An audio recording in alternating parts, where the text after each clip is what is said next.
Step out of the present and walk with me into the golden light of the Sahel. We have arrived along the great bend of the Niger River, where the Sahara's endless dunes meet fertile floodplains, and where one of history's most magnificent empires once commanded the wealth of a continent. Welcome to the Songhai Empire. Look around at these sun-baked mud brick walls, these towering minarets, these manuscript libraries that once held the knowledge of the Islamic world. This is Timbuktu during its golden age, when 25,000 students studied astronomy and mathematics in universities that rivaled any in Europe. This is Gao, the imperial capital where rulers controlled trade routes stretching from the Atlantic forests to the Red Sea. This is the heart of an African superpower that most of the world has forgotten. Over the next 10 episodes, we will journey through the complete story of the Songhai Empire, from its humble beginnings as a fishing settlement in the 7th century to its catastrophic fall in 1591. We will ride with Sunni Ali Bear's cavalry as he conquers the Middle Niger. We will walk through Sankore University's courtyards, examining manuscripts written in gold ink. We will follow salt caravans across 2,000 kilometers of desert, witness the daily rhythms of farming villages along the river, and stand on the battlefield at Tondibi, where gunpowder weapons shattered an empire. This is not fragments of history. This is the complete arc of a civilization that proved African empires could rival any power on Earth, that built cities of sophisticated beauty, that created centers of learning when much of Europe languished in darkness, and that accumulated wealth beyond imagination. What you are about to discover shaped the cultural landscape of West Africa, preserved knowledge that would have been lost forever, and demonstrated that greatness flourished south of the Sahara centuries before European contact. By the end of this series, you will understand not just what happened, but how an entire civilization rose from the river, dominated a continent, and left a legacy that endures in every manuscript still hidden in Timbuktu's private libraries. If you enjoy these complete journeys through ancient civilizations, please subscribe so you don't miss our next exploration. Each week, we bring you the full story of a lost world, from its first breath to its lasting echo. Now, let us begin our journey at the very beginning, along the banks of the Niger River in the 7th century, where Soko fishermen are about to change the course of African history. The Niger River bends through the Sahel like a liquid question mark, its brown waters carrying life through a landscape caught between desert and savanna. Here, where the river curves eastward before turning south, the Soko people cast their nets in the 7th century, their dugout canoes carved from single tree trunks gliding across waters teeming with Nile perch and catfish. The river dictates everything: when to plant, when to harvest, when the floodplains will transform into temporary lakes that nourish crops for another season. On the eastern bank, near a natural harbor where the current slows, a settlement takes root. Gao begins as clusters of circular huts with conical grass roofs, their walls woven from river reeds and plastered with mud. The Soko share these banks with the Gao, hunters who track antelope across the acacia scrubland when the dry season shrinks the river to its permanent channel. Two peoples, two ways of extracting sustenance from an unforgiving land, gradually merging into something new. The river serves as highway. By 800 CE, Berber merchants arrive from the north, their camels laden with salt slabs from distant Saharan mines. They seek what glitters in the riverbeds to the south. Gold dust panned from streams flowing down from the Bambuk highlands. Gao becomes an exchange point, a place where desert meets water, where the economies of two worlds negotiate value. Salt for gold, copper for grain, ideas for ideas. The Berbers bring more than trade goods. They carry the word of a prophet who lived across the Mediterranean, in distant Arabian sands. Islam arrives not through conquest but through commerce, through the patient explanations of merchants who pray 5 times daily, facing an invisible point far to the east.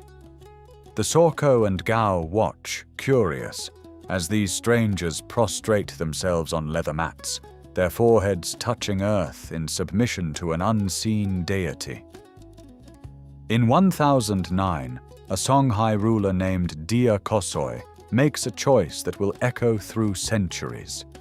He converts, becoming Muslim, though his people largely continue their ancestral practices, honoring river spirits and ancestral forces.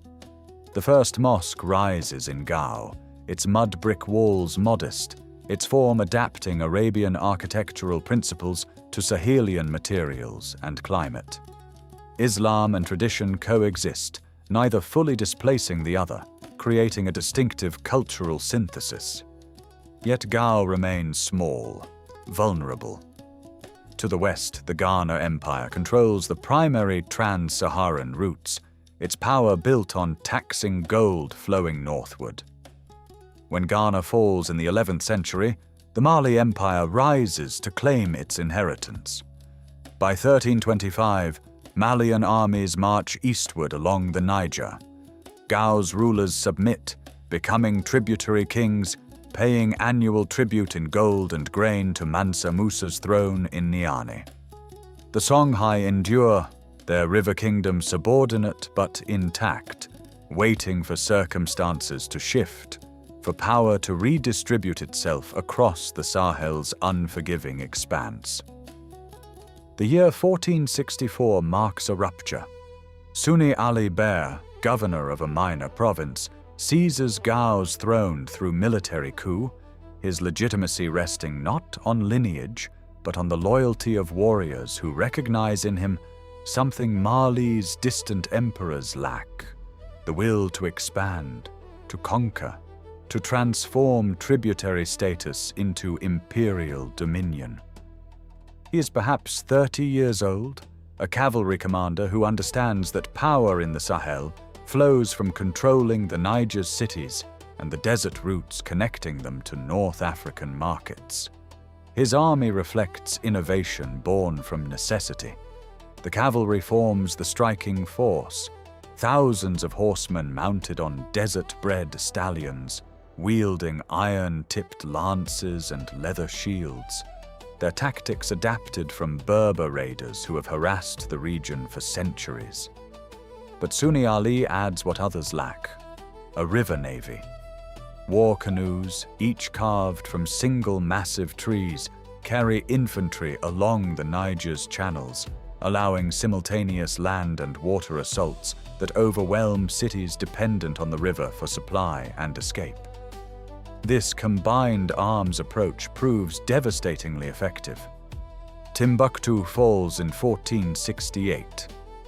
The city, grown wealthy under Malian protection, its scholars and merchants accustomed to security, finds itself besieged by forces attacking from both desert approaches and river docks. Sunni Ali's soldiers breach the walls within weeks. What follows reveals the conqueror's complexity. He occupies the city but alienates its Islamic scholarly elite, who view him as insufficiently pious, too willing to honor traditional Songhai religious practices alongside Muslim prayer. Tensions simmer. Timbuktu's ulama write letters to Malian and Moroccan rulers, pleading for liberation from this warrior they consider half-pagan. Jenne resists. The city, built on an island in the Niger's inland delta, accessible only by boat during flood season, seems impregnable. Sunni Ali lays siege in 1473. The blockade lasts not weeks, but years. accounts vary between 7 months and 7 years, the truth lost to competing chronicles. His forces surround the delta, cutting supply routes, waiting as Djenné's granaries empty and its population weakens. When the city finally surrenders, Sunni Ali enters not as destroyer, but as pragmatist, incorporating Djenné's merchants and craftsmen into his expanding economic system. The city's Monday market, already famous across West Africa, continues operating under new management. By 1476, the Middle Niger belongs to Songhai. Sunni Ali's armies push westward into former Malian territory, northward to the Saharan salt mines of Tagaza, eastward toward the Hausa states. His empire stretches across 1,500 kilometers of river and desert, its borders defended by garrison towns and mobile cavalry units that can cover vast distances in days. The logistics alone represent administrative sophistication, feeding armies in the field, maintaining supply lines across desert, coordinating river and land forces. Yet Sunni Ali remains controversial. Muslim chroniclers writing decades after his death in 1492 portray him as tyrant and heretic, a man who consulted traditional priests alongside Islamic scholars who executed those questioning his authority. Archaeological evidence and oral traditions suggest a more nuanced figure, a state builder who understood that empire requires more than faith, that controlling trade routes and river cities demands military force applied with strategic precision. That power in the Sahel flows to those willing to master both horse and boat, sword and diplomacy.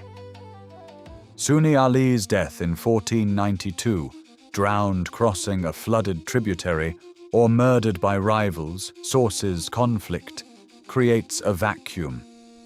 His son Sunni Baru inherits the throne, but lacks his father's military charisma and makes a fatal miscalculation. He alienates the Muslim scholarly class his father merely ignored. Within months, Muhammad Touré, Sunni Ali's most capable general, seizes power through military coup backed by Islamic clerics and urban merchants. He takes the title Askia, the usurper, transforming accusation into dynasty. The new ruler understands what Sunni Ali did not.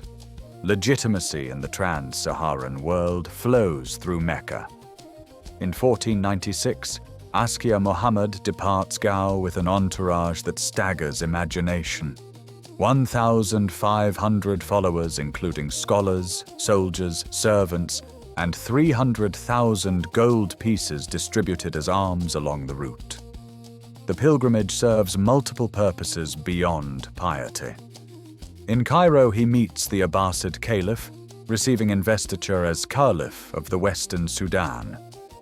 In Mecca, he establishes diplomatic contacts with Ottoman officials, Mamluk merchants, scholars from Al-Azhar. He returns in 1497 not merely as king, but as commander of the faithful, his authority sanctified by Islam's holiest sites. Gao transforms. The royal palace expands into a complex of courtyards and administrative buildings, where provincial governors report to centralized bureaucracy. Askia establishes a council system, ministers for finance, justice, agriculture, military affairs, each overseeing professional administrators rather than tribal chiefs. The empire divides into provinces governed by appointed officials rotated regularly to prevent local power accumulation. Standardized weights appear in markets from Timbuktu to Djenné. Islamic law codes regulate commerce, inheritance, criminal justice, though traditional African legal customs persist in rural areas through practical compromise. The treasury fills with systematic taxation. Merchants pay customs duties at river ports. Agricultural regions provide grain tributes. Salt caravans from Tagaza surrender portions of their loads. gold dust flows from bambuk mines through state-controlled channels. The wealth concentrates in Gao's vaulted storerooms, leather bags of cowrie shells, baskets of gold, bales of cloth, blocks of salt stacked like masonry. Military reform follows administrative restructuring. Askia creates a standing army separate from tribal levies, professional cavalry units equipped at state expense, infantry corps trained in coordinated tactics, the river navy expanded and standardized. Soldiers receive regular pay, land grants, exemption from certain taxes. The army becomes instrument of state rather than personal war band, capable of sustained campaigns across the empire's vast distances.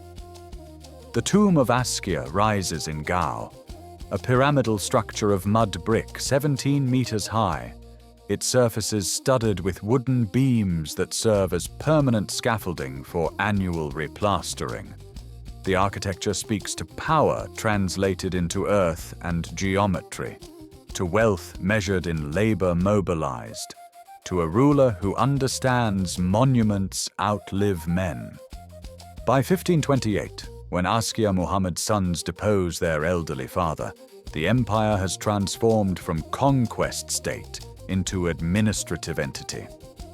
Yet the very centralization that creates efficiency also concentrates vulnerability. Power no longer disperses through tribal networks, but flows through bureaucratic channels that can be seized, redirected, broken. The Golden Age contains its own fragility, visible to those who understand that empires built on systems depend entirely on those systems' maintenance. Timbuktu sits 7 kilometers north of the Niger, positioned where river commerce meets Saharan caravan routes. Under Songhai administration after 1468, the city transforms from trading entrepot into intellectual capital. Askia Muhammad's pilgrimage returns with Egyptian scholars, Meccan jurists, and a mandate to establish Timbuktu as West Africa's center of Islamic learning. By 1500, 3 mosque universities anchor the city's scholarly infrastructure. Jingareba, built 1327 but expanded under Songhai patronage, Sidi Yahya, completed 1440, and Sankore, whose decentralized structure of private homes converted into teaching spaces, creates a university without walls. Sankore operates through a network of scholar teachers, each maintaining personal libraries and accepting students into their households. The curriculum follows Maliki school jurisprudence, Quranic exegesis, Hadith authentication, Arabic grammar, logic, rhetoric. Advanced students pursue astronomy for prayer time calculation, mathematics for inheritance law, medicine drawing on Greek texts filtered through Arabic translation. A student might spend 5 years mastering grammatical texts before approaching legal commentaries, another decade before earning teaching authorization. The system produces specialists. Ahmad Baba al-Timbukti, born 1556, will author over 40 works on jurisprudence and own a personal library of 1,600 volumes.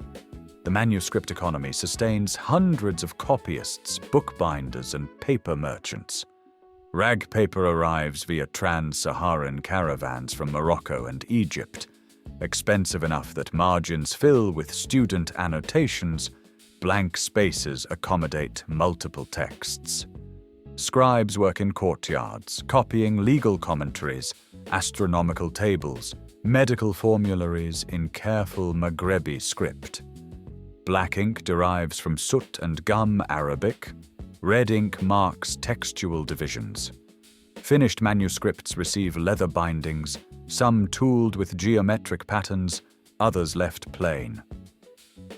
A single copy of Al-Ghazali's Revival of Religious Sciences might require 6 months' labor and cost equivalent to 3 slaves. The student body numbers perhaps 25,000 across 180 Quranic schools and advanced teaching circles.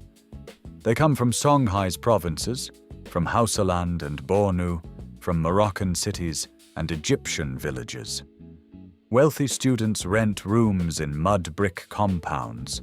Poor students sleep in mosque courtyards, surviving on charity and copying fees. Teaching occurs in scholars' homes, in mosque annexes, under courtyard trees. A renowned teacher might lecture to 200 students simultaneously, his voice carrying across packed bodies seated on reed mats. Libraries accumulate through purchase, inheritance, and scholarly gift exchange. The Kati family library, begun in the 15th century, will grow to 3,000 volumes. The Mama Haidara collection preserves astronomical texts calculating lunar mansions and planetary positions. Private libraries function as lending networks among trusted scholars, creating an information economy parallel to gold and salt. When Ahmad Baba catalogues his library in 1593, he lists works on jurisprudence, theology, grammar, prosody, mysticism, the intellectual architecture of Islamic civilization transplanted to the Niger's Bend. This scholarly infrastructure rests on Songhai's commercial wealth. Askia Muhammad endows mosques with agricultural estates, exempts scholars from taxation, appoints learned qadis to judicial posts. Merchants fund manuscript acquisition as pious investment. The city's intellectual reputation attracts North African scholars seeking patronage, creating cosmopolitan exchange where Timbuktu's jurists debate Moroccan colleagues through written fatwas, where astronomical observations made on the Niger inform calculations in Cairo.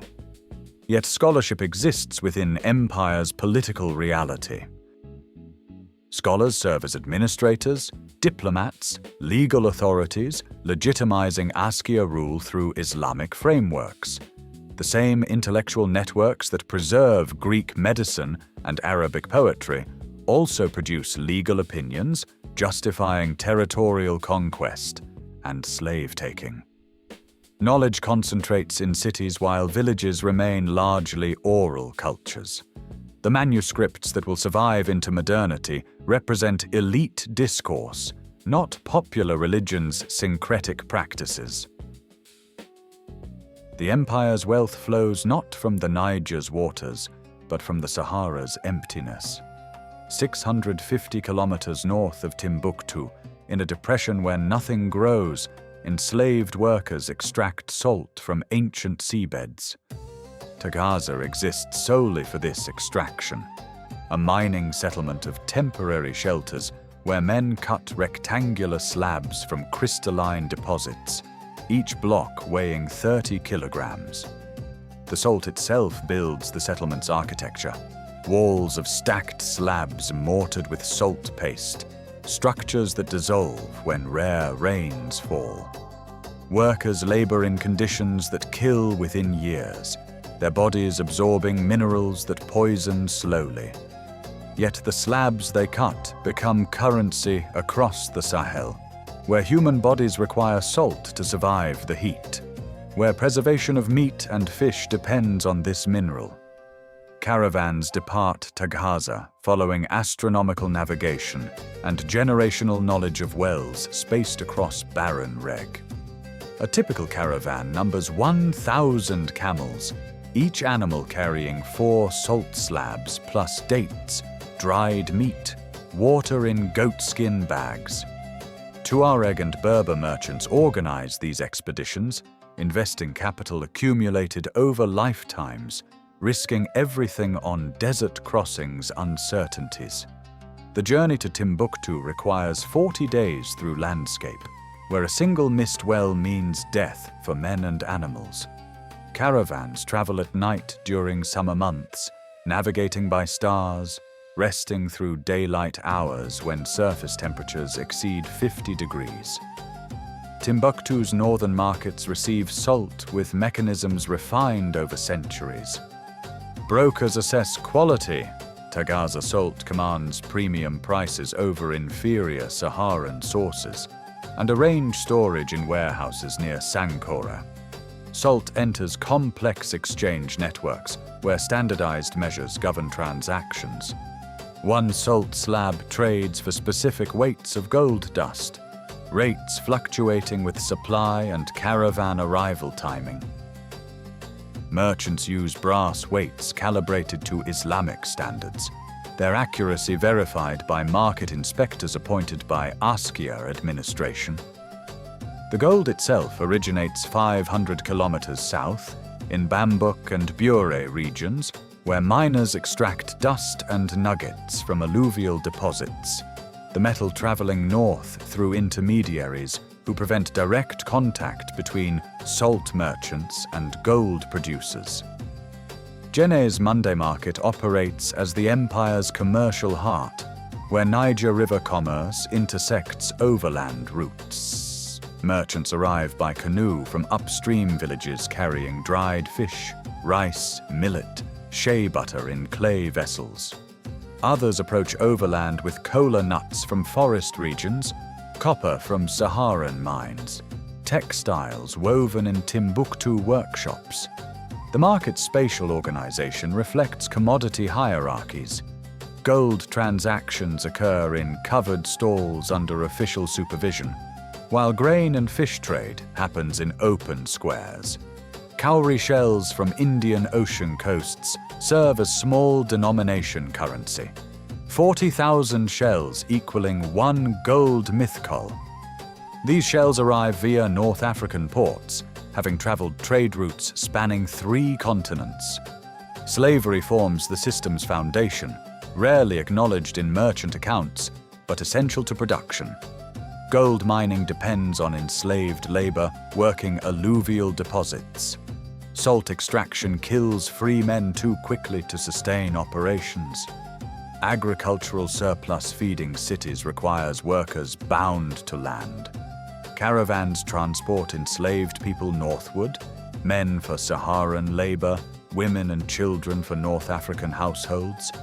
This human commerce generating profits rivaling gold and salt. Askia administration taxes slave sales, legitimizes capture of non-Muslims through legal frameworks, integrates slavery into empire's economic architecture. The network's fragility remains hidden during prosperity decades. Routes depend on political stability across vast distances, on Tuareg cooperation, on well maintenance, on Moroccan markets' continued demand. A single disruption, drought closing wells, rebellion blocking passages, rival powers controlling terminals, can collapse trade that appears permanent. The wealth accumulating in Timbuktu's treasuries, funding Sankore's scholars, building Gao's palaces, rests on sand as surely as Tagaza's salt block walls. Beyond the merchant quarters and manuscript libraries, beyond Gao's administrative complexes and Timbuktu's cosmopolitan streets, 90% of Songhai's population inhabits villages strung along the Niger's floodplains like beads on a liquid thread. Here, in settlements of 50 to 300 souls, life synchronizes not with imperial politics, but with the river's annual pulse, a rhythm unchanged since ancestors first planted seed in alluvial soil. The flood arrives between July and October, the Niger swelling from distant rainfall in Guinea's highlands, transforming the landscape into a vast inland delta. Waters spread across floodplains in sheets sometimes 20 kilometers wide, depositing nutrient-rich sediment, recharging soil exhausted by previous harvests. Farmers read the flood's height against markers, rocks, trees, remembered levels, predicting the coming year's abundance or scarcity. A flood reaching the third acacia branch promises surplus. water stopping at the second warns of hunger months ahead. As waters recede in November, planting begins. Men break earth with short-handled hoes, iron blades forged in village smithies, working in communal labor groups that rotate between family compounds. Women broadcast seed, rice in the deepest basins retaining moisture longest, millet and sorghum on higher ground draining faster. The agricultural calendar divides into precise phases: land preparation, planting, first weeding, second weeding, bird scaring, harvest, threshing, storage. Each phase demands specific labor, organized through kinship obligations and reciprocal work arrangements that bind villages into functioning economic units. Rice cultivation requires particular expertise. Farmers construct low earthen bunds channeling residual floodwater, creating controlled paddies where seedlings transplant from nursery beds. The work is back-breaking, standing knee-deep in mud, bending thousands of times daily, hands moving in practiced rhythm. Harvest comes in December and January, women cutting stalks with small iron sickles, bundling sheaves, carrying loads in woven baskets balanced on heads. Threshing floors become communal spaces where grain separates from chaff through rhythmic beating, winnowing in broad, flat baskets that catch wind, letting lighter husks blow away while heavy kernels fall back. Fishing communities operate parallel economies. Sorko specialists work the river in narrow dugout canoes, some carved from single tree trunks, others constructed from planks sewn with baobab fiber. Nets woven from twisted grass fiber stretch across channels during the flood's retreat, trapping fish concentrated in shrinking pools. Larger catches require collective effort, entire villages forming human chains, beating water to drive fish toward waiting nets, the catch divided according to customary shares, portions for net owners, for beaters, for village chiefs, for religious specialists. Village compounds cluster in circular arrangements, each extended family occupying a walled enclosure of cylindrical mud brick houses with conical thatched roofs. Granaries stand on raised platforms protecting stored grain from moisture and rodents, millet and sorghum filling woven containers plastered with mud, rice packed in ceramic jars sealed with clay. The granary's fullness measures a household's security, its emptiness before next harvest signals crisis requiring loans from wealthier kin or grain advances from merchants at exploitative terms. Religious life blends Islamic practice with older traditions. Friday prayers occur in village mosques, simple structures of mud brick, prayer spaces oriented toward Mecca, led by local imams whose Arabic literacy may extend only to memorized Quranic passages. But alongside Islam persist practices predating Askia reforms, libations poured for ancestor spirits, offerings left at sacred trees, consultations with diviners reading patterns in thrown cowrie shells. Seasonal festivals mark agricultural transitions, planting ceremonies invoking fertility, harvest celebrations thanking protective spirits, rain-making rituals during drought years when the flood fails and famine threatens. This is the empire's foundation, not the gold flowing through Timbuktu or the manuscripts accumulating in Sankora, but the annual miracle of seed becoming grain, of the Niger's predictable generosity, of human labor transforming floodplain into sustenance. When this rhythm breaks, empires fall regardless of their army's strength or their scholars' wisdom. In Jenné's craftsman quarter, where narrow streets separate family compounds, a master mason needs banko, the Niger's clay mixed with race husks, shea butter, and baobab bark into mortar that will outlast generations. His hands, calloused from 40 years shaping earth into architecture, work material that defines Songhai's urban landscape. The Great Mosque rises 20 meters above the market, its walls 2 meters thick at the base, tapering upward through 3 tiers of buttresses. Each year before the rains, the entire city participates in crépissage, replastering the structure with fresh banco, while griots sing construction songs unchanged since the mosque's founding in 1240. The technique requires precise knowledge. Too much water and walls dissolve in downpours, too little and surfaces crack under the Sahelian sun. Turon, palm wood beams, protrude from walls at regular intervals, providing permanent scaffolding and structural reinforcement. This architecture, born from material necessity, creates buildings that breathe, absorbing moisture during rains and releasing it through dry seasons. 3 streets away, in courtyards shaded by neem trees, textile workers transform raw cotton into indigo-dyed cloth, prized from Morocco to Egypt. Women spin thread on hand-turned wheels, their fingers maintaining tension that determines fabric strength. Men operate narrow strip looms, weaving bands 15 centimeters wide that will be sewn into larger cloths. The indigo dyeing process requires specialized knowledge passed through guild apprenticeships. Leaves fermented in earthen pits for weeks, creating chemical reactions that fix color permanently into fiber. Dyers submerge cloth repeatedly, 10 immersions for light blue, 40 for the deep indigo that marks wealth and status. Each guild maintains secrets, specific fermentation times, additive proportions, techniques for achieving particular shades.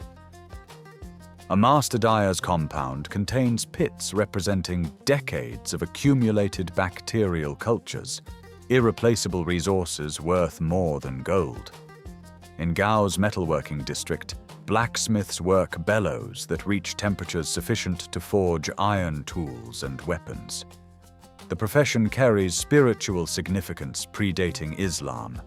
Smiths belong to Nyamakala castes, artisan groups considered both essential and spiritually dangerous, their ability to transform earth into metal, marking them as masters of occult forces.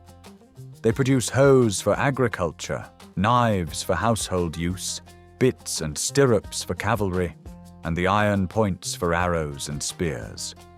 Copper workers, a separate guild, create vessels for wealthy households and decorative elements for mosques.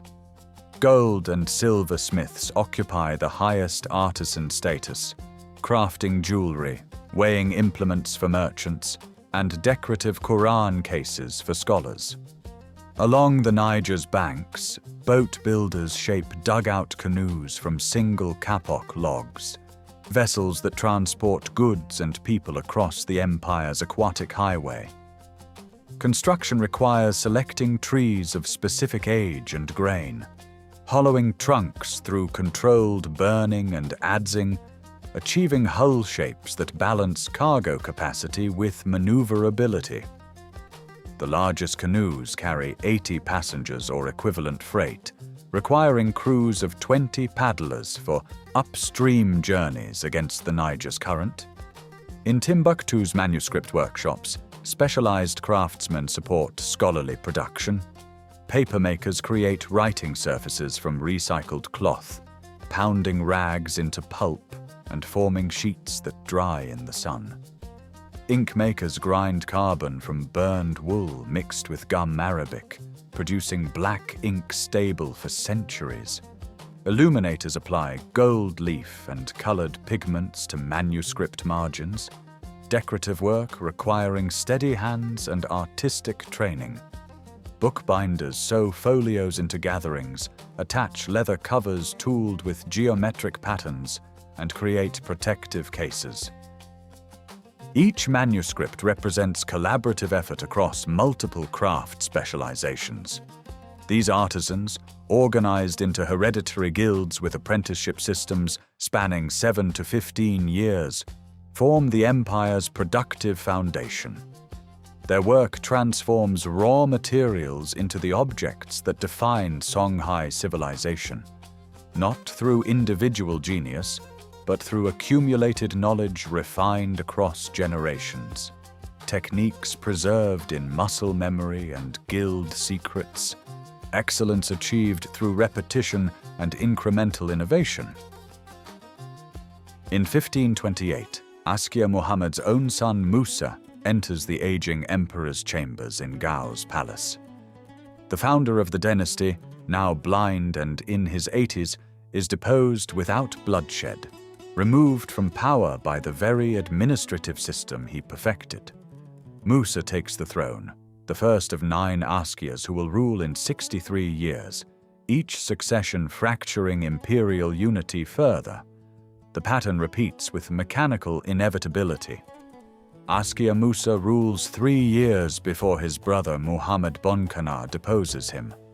Bonkana lasts 4 years. Ismail survives 1. Ishaq I manages 9 years of relative stability before death brings his brother Dawood to power in 1549. Dawood's 33-year reign offers temporary respite, but his death in 1582 triggers renewed chaos.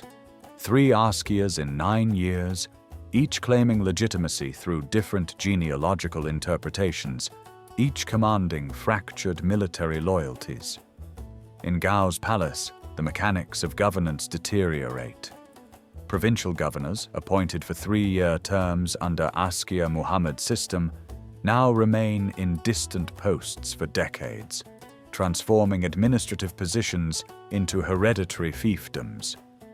Tax revenues from Jenne and Timbuktu arrive irregularly, or not at all. The imperial cavalry, once maintained through systematic recruitment and training, fragments into regional militias loyal to local commanders rather than the throne. Along trade routes, the infrastructure of empire crumbles through neglect. Rest stations between Timbuktu and Tagaza, maintained under earlier Askias with fresh water supplies and military protection, stand abandoned. Caravans hire private guards. Bandits operate with impunity in territories where imperial authority has become theoretical. Merchants reroute through alternative paths, avoiding regions where succession disputes have sparked localized warfare. Across the Sahara, in Marrakech's Sadian palace, Sultan Ahmad al-Mansur receives intelligence reports. His agents document Songhai's instability, map the empire's gold sources in Bambouk and Bure, calculate the wealth flowing through Timbuktu's markets.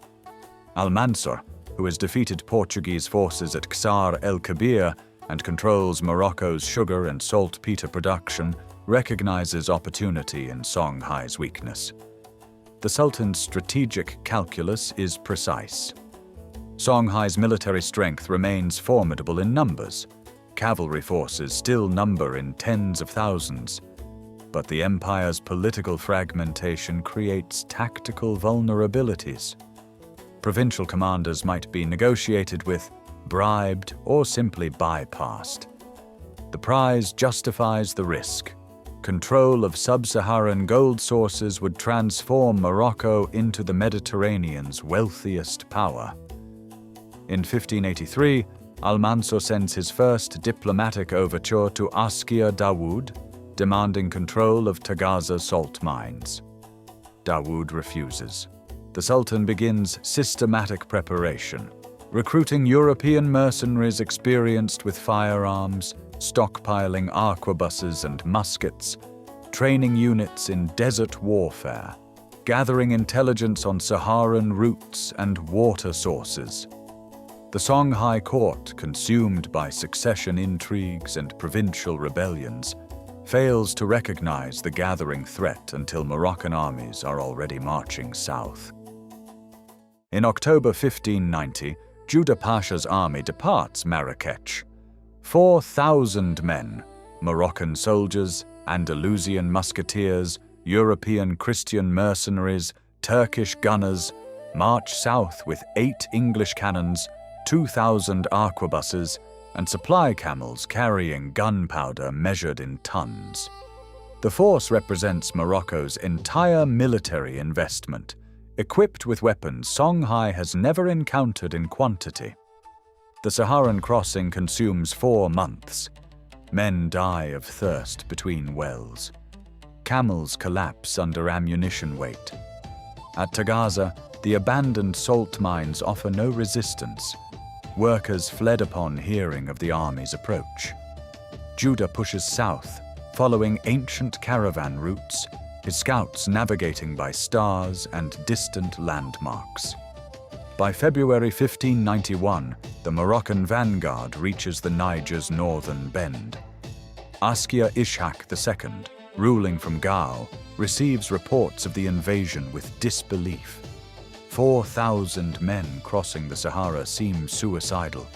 He mobilizes the empire's military strength: 18,000 cavalry, 9,000 infantry, 1,000 canoe-borne Niger River fighters. The Songhai army represents overwhelming numerical superiority, its cavalry corps the finest in West Africa, warriors who have crushed rebellions from Djenné to Tagaza. On March 12, 1591, the armies meet at Tondibi, 40 kilometers north of Gao. The battlefield stretches across open Sahelian grassland, ideal terrain for cavalry maneuvers. Askia Ishaq positions his forces in traditional formation, cavalry wings flanking infantry center, archers forward, the Niger River protecting his southern flank. Judah arranges his men differently. Musketeers form 3 ranks, arquebusiers protecting the flanks, cannons positioned at intervals. Behind this firearm screen, pikemen stand ready. The formation seems thin, vulnerable, awaiting the Songhai charge. Songhai cavalry thunders forward, thousands of horsemen in coordinated waves, the earth trembling beneath hooves. At 200 meters, Moroccan musketeers fire their first volley. Smoke obscures the battlefield. Horses scream, riders fall, but momentum carries the charge forward. At 100 meters, the second rank fires. At 50 meters, the third rank discharges. Cannons roar, grape shot tearing through cavalry formations. The Songhai charge breaks. Horses panic at the noise, the smoke, the invisible death. Warriors trained for sword combat find themselves cut down before reaching enemy lines. Subsequent cavalry waves meet identical results. Gunpowder technology negates numerical advantage. Traditional tactics prove obsolete against firearms. By afternoon, Songhai forces retreat in disorder. Casualties number in thousands, exact figures lost to history, but chroniclers describe the Niger running red, bodies covering the grassland. Moroccan losses remain minimal, perhaps several hundred. The battle demonstrates the military revolution firearms represent, the technological gap between North African armies equipped by European trade and sub-Saharan forces still relying on traditional weapons. Gao falls within days. Askia Ishaq flees east, attempting to rally resistance. Judah occupies the capital, seizing the imperial treasury. Gold accumulated over generations, now loaded onto Moroccan camels. Timbuktu surrenders without resistance in May, its scholars watching foreign soldiers patrol streets between manuscript libraries. The empire fragments immediately. Provincial governors declare independence, each claiming legitimacy. The Moroccan occupation proves hollow. Controlling cities does not mean governing the Niger's vast territories. But Songhai as a unified empire ceases to exist. Shattered in a single afternoon by technology, its rulers failed to acquire or counter. In Timbuktu's narrow streets, families bury manuscripts beneath courtyard floors as Moroccan soldiers patrol above. Leather-bound volumes on astronomy, medicine, Islamic jurisprudence, the accumulated knowledge of centuries, disappear into metal trunks sealed with wax, lowered into cavities dug through packed earth. Scholars who once debated openly in Sankor's courtyards now whisper locations to trusted relatives, creating secret networks of preservation that will endure 4 centuries. The Moroccan Pashalik establishes control over major cities, but never governs the empire's vastness. Judah Pasha's soldiers, cut off from Morocco by Saharan distance, intermarry with local populations, creating the Arma, a military caste speaking Songhai, practicing Islam, yet maintaining separate identity. Their descendants ruled Timbuktu until 1833, but command only what their muskets can reach. Beyond Moroccan garrisons, the empire fragments into successor kingdoms. The Dendi kingdom forms along the Niger's eastern bend, where Askia dynasty descendants maintain Songhai administrative traditions and claim imperial legitimacy. The Makana region develops independent Fulani states. Segu emerges as a Bambara power. None achieve Songhai's scale, but each preserves elements: taxation systems, military organization, trade protocols, adapted from imperial models. In Jenne, master masons continue traditions unbroken by political collapse. Each spring, the Great Mosque receives its annual replastering, the entire community gathering as in Askia Muhammad's time. Hands smooth banco across walls following techniques transmitted master to apprentice across generations. The building's form, its protruding wooden beams, its organic towers, becomes template for Sahelian architecture extending into the 20th century. Timbuktu's manuscript tradition survives in hidden libraries. Families guard collections through centuries of instability. Moroccan occupation, Tuareg raids, French colonization, modern conflicts. In 2013, as jihadist forces threaten the city, librarians evacuate hundreds of thousands of manuscripts in metal footlockers, smuggling them to Bamako in donkey carts and canoes, repeating their ancestors' protective instincts. Modern scholars examining these preserved texts discover Songhai's intellectual sophistication. Mathematical treatises demonstrate advanced algebra. Astronomical tables track celestial movements with precision. Medical texts describe surgical procedures and pharmaceutical compounds. Legal commentaries reveal complex jurisprudence governing everything from commercial contracts to water rights. Evidence of a civilization whose learning rivaled contemporary Renaissance Europe. Archaeological excavations at Gao reveal the imperial capital's foundations. Palace complexes, administrative buildings, merchant quarters emerge from sand. Artifacts, gold weights, glass beads from Venice, Chinese porcelain, copper from Saharan mines, map trade networks spanning 3 continents. The tomb of the Askias, still standing, becomes UNESCO World Heritage Site, its pyramidal form testament to architectural ambition. Songhai's legacy persists in West African political memory. The concept of large-scale territorial administration, of professional bureaucracy, of standardized commercial regulation, these innovations influence successor states and inform modern governance debates. The empire demonstrated that African civilizations could achieve continental scale, could develop sophisticated institutions, could produce scholarship and wealth rivaling any medieval power. Along the Niger's Great Bend, where Sorko fishermen still cast nets as their ancestors did in the 7th century, the river flows unchanged.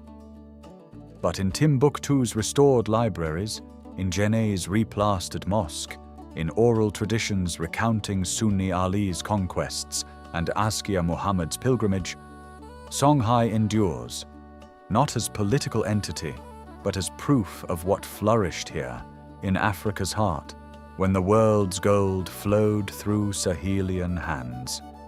Thank you for joining us on this journey through the Songhai Empire's remarkable story. Subscribe to our channel to explore more forgotten civilizations and the legacies they left behind.